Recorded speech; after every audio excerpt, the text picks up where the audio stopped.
Shugabannin kungiyar matasa na ƙasa da kuma takwararsu ta ɗalibai rashin jihar Kano sun kai ziyarar goyon baya ga Sarkin Bichi Alhaji Aminu Ado Bayero. Matasan sun isa fadar ne suna rera waƙoƙin nuna goyon bayansu ga sabon sarkin. Wakilinmu Nasiru Yusuf Ibrahim na ɗauke da cikakken wannan labari.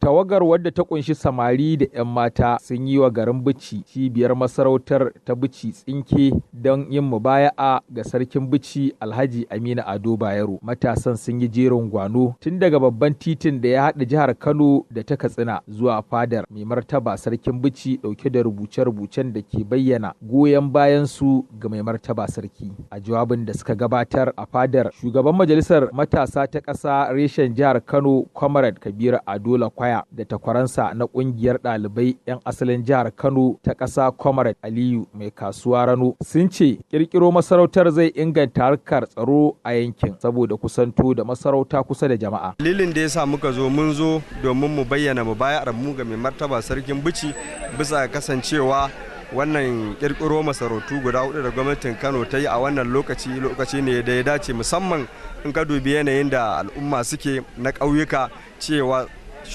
al'amura na ci gaba ya nesanta su, komai yana cikin birni.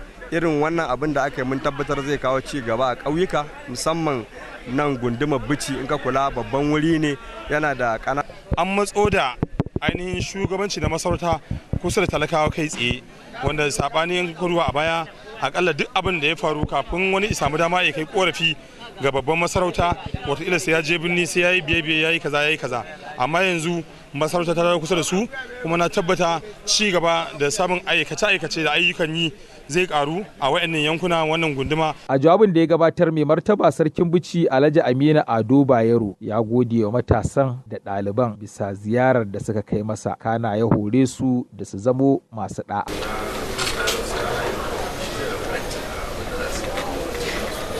Tunda mai martaba sarki ke faɗa cewa abin da kuka nuna yanzu kuna matasa na rayuwa, in kun girma a haka zai tafi. Gara ku fara da mai kyau don ku kare da mai kyau.